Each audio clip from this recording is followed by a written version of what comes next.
8वां अध्याय।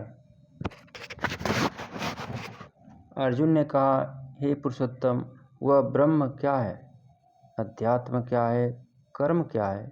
अधिभूत नाम से क्या कहा गया है और अधिदेव किसको कहते हैं? हे मधुसूदन, यहाँ अधिदेव यदि यज्ञ कौन है और वह इस शरीर में कैसे हैं तथा युक्त चित्त वाले पुरुषों द्वारा अंत समय में आप किस प्रकार जानने में आते हैं? श्री भगवान ने कहा, परम अक्षर ब्रह्म है। अपना स्वरूप अर्थात जीवात्मा अध्यात्म नाम से कहा जाता है तथा भूतों के भाव को उत्पन्न करने वाला जो त्याग है वह कर्म नाम से कहा गया है। उत्पत्ति विनाश धर्म वाले सब पदार्थ अधिभूत है।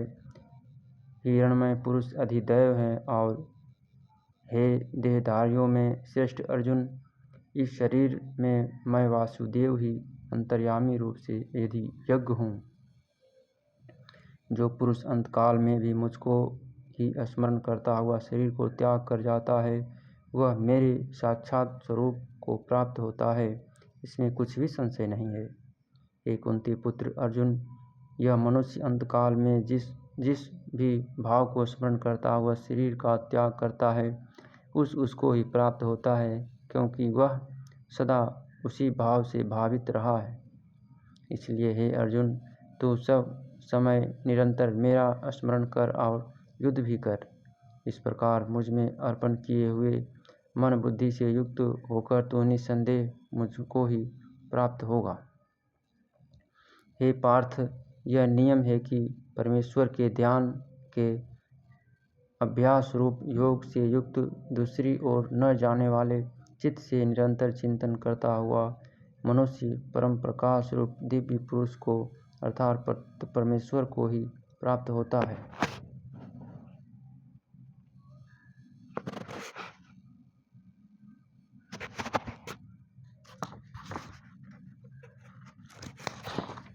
जो पुरुष सर्वज्ञ अनादि सबके नियंता सूक्ष्म से भी अति सूक्ष्म सबके धारण पोषण करने वाले अचिंत्य स्वरूप सूर्य के सदृश नित्य चेतन प्रकाश रूप और अविद्या से अति परे शुद्ध सच्चिदानंद घन परमेश्वर का स्मरण करता है, वह भक्ति युक्त पुरुष अंतकाल में भी योग बल से भ्रिकुटी के मध्य में प्राण को अच्छी प्रकार स्थापित करके फिर निश्चल मन से स्मरण करता हुआ उस दिव्य रूप परम पुरुष परमात्मा को ही प्राप्त होता है। वेद के जानने वाले विद्वान जिस सच्चिदानंद घन स्वरूप परम पद को अविनाशी कहते हैं, आसक्ति रहित यत्नशील सन्यासी महात्मा जन जिसमें प्रवेश करते हैं और जिस परम पद को चाहने वाले ब्रह्मचारी लोग ब्रह्मचर्य का आचरण करते हैं, उस परम पद को मैं तेरे लिए संक्षेप से कहूँगा। सभी इंद्रियों के द्वारों को रोककर तथा मन को हृदय में स्थिर करके फिर उस जीते हुए मन के द्वारा प्राण को मस्तक में स्थापित करके परमात्मा संबंधी योग धारणा में स्थित होकर जो पुरुष ओम इस एक अक्षर रूप ब्रह्म को उच्चारण करता हुआ और उसके अर्थ स्वरूप मुझ निर्गुण ब्रह्म का चिंतन करता हुआ शरीर को त्याग कर जाता है, वह पुरुष परम गति को प्राप्त होता है। हे अर्जुन, जो पुरुष मुझ में अनन्य चित्त होकर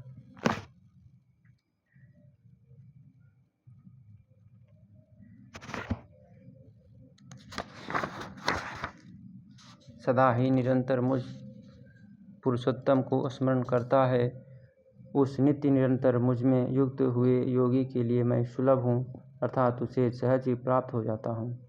परम सिद्धि को प्राप्त महात्मा जन मुझको प्राप्त होकर दुखों के घर एवं क्षणभंगुर पुनर्जन्म को नहीं प्राप्त होते।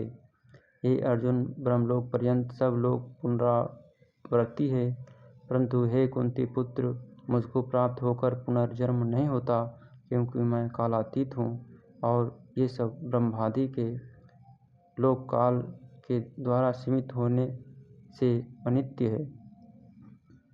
ब्रह्मा का जो एक दिन है उसको 1000 चतुर्वर्गी तक की अवधि वाला और रात्रि को भी 1000 चतुर्वर्गित की अवधि वाली जो पुरुष तत्व से जानते हैं वे योगी जन काल के तत्व को जानने वाले हैं। संपूर्ण चराचर भूतगण ब्रह्मा के दिन के प्रवेश काल में अव्यक्त से अर्थात ब्रह्मा के सूक्ष्म शरीर से उत्पन्न होते हैं और ब्रह्मा की रात्रि के प्रवेश काल में उस अव्यक्त नामक ब्रह्मा के सूक्ष्म शरीर में भी लीन हो जाते हैं। हे पार्थ, वही यह भूत समुदाय उत्पन्न होकर प्रकृति के वश में हुआ रात्रि के प्रवेश काल में लीन होता है और दिन के प्रवेश काल में फिर उत्पन्न होता है। उस अव्यक्त से भी अति परे दूसरा अर्थात विलक्षण जो सनातन अव्यक्त भाव है, वह परम दिव्य पुरुष सब भूतों के नष्ट होने पर भी नष्ट नहीं होता। जो अव्यक्त अक्षर इस नाम से कहा गया है, उसी अक्षर नामक अव्यक्त भाव को परम गति कहते हैं तथा जिस सनातन अव्यक्त भाव को प्राप्त होकर मनुष्य वापस नहीं आते, वह मेरा परम धाम है।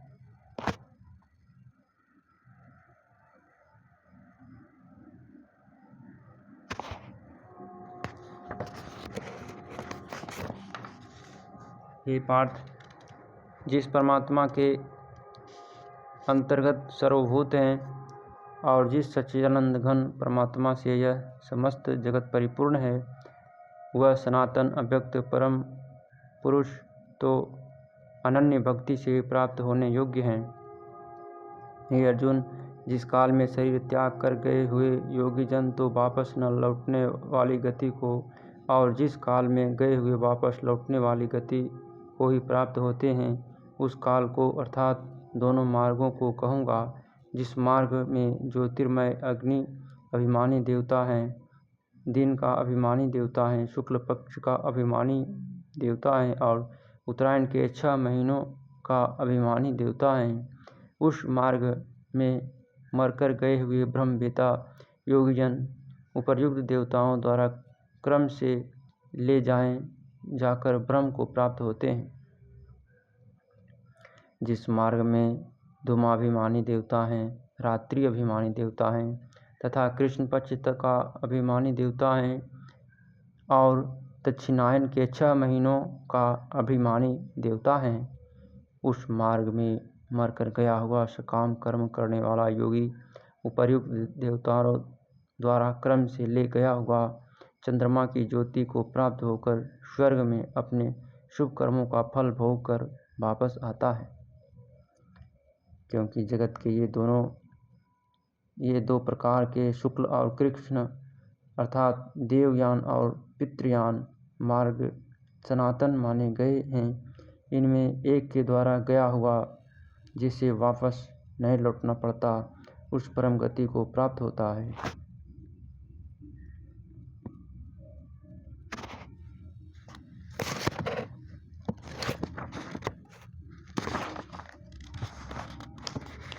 और दूसरे के द्वारा गया हुआ फिर वापस आता है अर्थात जन्म मृत्यु को प्राप्त होता है।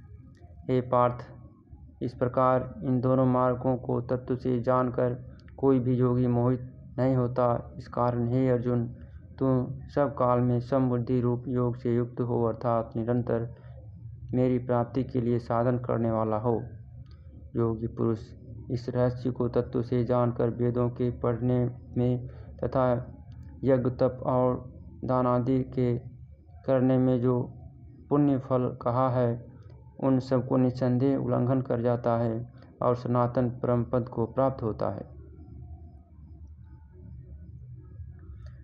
8वां अध्याय समाप्त।